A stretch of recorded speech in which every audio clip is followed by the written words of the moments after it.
sejahtera buat kalian semua. Kali ini kita akan belajar tentang lembaga jasa keuangan. Selamat menyaksikan video berikut ini.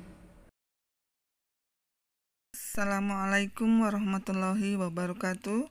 Materi kita kali ini adalah lembaga jasa keuangan. Kompetensi dasar yang kita pelajari yaitu mendeskripsikan lembaga jasa keuangan dalam perekonomian Indonesia, menyajikan tugas produk dan peran lembaga jasa keuangan dalam perekonomian Indonesia. Dalam lembaga jasa keuangan, kita akan mempelajari OJK, bank, lembaga bukan bank, dan pasar modal. Baiklah, kita mulai dengan materi yang pertama, yaitu tentang Otoritas Jasa Keuangan atau disingkat OJK. Menurut Undang-Undang Nomor 21 Tahun 2011, Otoritas Jasa Keuangan sebagai pengatur dan pengawas pasar modal di Indonesia. Adapun pengertian OJK merupakan lembaga yang berdiri sendiri dan bebas dari campur tangan pihak lain, yang mempunyai fungsi, tugas, dan wewenang pengaturan, pengawasan, pemeriksaan, dan penyidikan, sebagaimana dimaksud dalam undang-undang ini. Menurut Pasal 4 Undang-Undang Nomor 21 Tahun 2011, tujuan didirikannya OJK adalah agar keseluruhan kegiatan di dalam sektor jasa keuangan mampu terselenggara secara teratur, adil, transparan, dan akuntabel. Tujuan yang kedua yaitu mewujudkan sistem keuangan yang tumbuh secara berkelanjutan dan stabil. Adapun tujuan yang ketiga yaitu melindungi kepentingan konsumen dan masyarakat yang ada di Indonesia. Fungsi OJK adalah menyelenggarakan sistem pengaturan dan pengawasan yang terpadu terhadap keseluruhan kegiatan dalam sektor jasa keuangan. Adapun tugas OJK yaitu mengatur dan mengawasi kegiatan perbankan, pasar modal, asuransi, dana pensiun, lembaga pembiayaan, dan lembaga jasa keuangan lainnya. Baiklah, sekarang kita beralih ke wewenang OJK. Wewenang OJK diantaranya menetapkan pelaksanaan undang-undang yang berhubungan dengan jasa keuangan, menetapkan peraturan perundang-undangan di sektor jasa keuangan, menetapkan keputusan OJK dan peraturan di sektor jasa keuangan, menetapkan peraturan yang berhubungan dengan pengawasan di sektor jasa keuangan, menetapkan kebijakan yang berhubungan dengan pelaksanaan tugas OJK, menetapkan peraturan tentang tata cara pengelolaan pada lembaga jasa keuangan, mengelola, memelihara, dan menatausahakan kekayaan dan kewajiban, menetapkan struktur organisasi dan infrastruktur, dan yang terakhir, menetapkan peraturan tentang pengenaan sanksi sesuai dengan ketentuan peraturan perundang-undangan di sektor jasa keuangan. Demikianlah pembahasan kita tentang OJK. Berikutnya kita akan belajar tentang lembaga keuangan bank.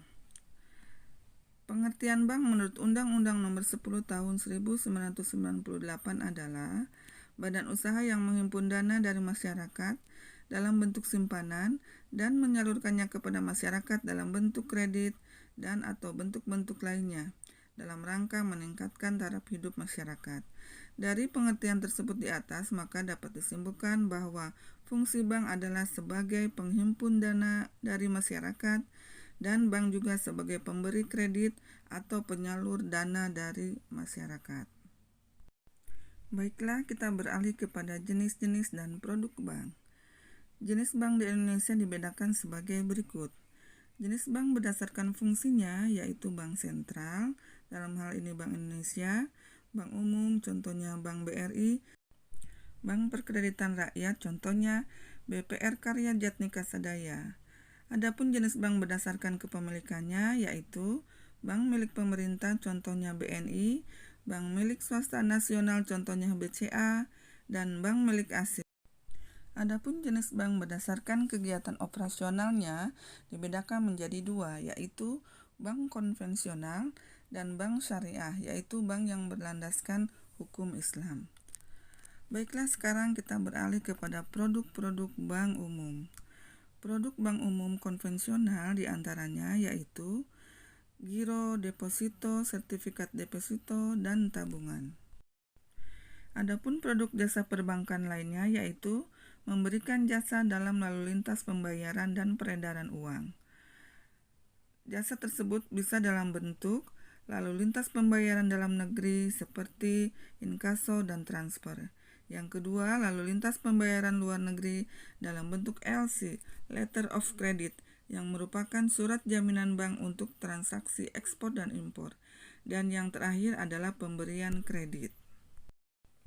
Baiklah, kita beralih kepada produk-produk bank syariah. Produk-produk bank syariah berdasarkan fungsinya adalah sebagai berikut. A. Fungsi penghimpun dana atau funding. Produk-produk penghimpun dana dalam bank syariah dapat diterapkan menggunakan prinsip wadiyah dan mudorobah. Adapun produk-produk penghimpun dana dalam bank syariah adalah giro, simpanan atau tabungan, dan deposito. B. Fungsi penyaluran dana atau financing. Produk-produk penyaluran dana dalam bank syariah dibagi menjadi 3 kategori, yaitu jual beli, bagi hasil, dan sewa. Dalam menjalankan jasa perbankan, bank syariah menggunakan akad, wakalah perwakilan, kafalah penjamin, hawalah pengalihan piutang, dan sarf, yaitu pertukaran mata uang. Demikian telah kalian simak video tentang OJK dan bank. Untuk video berikutnya yaitu tentang lembaga keuangan bukan bank dan tentang pasar modal, kalian akan simak pada video sesi kedua. Terima kasih. Wassalamualaikum warahmatullahi wabarakatuh.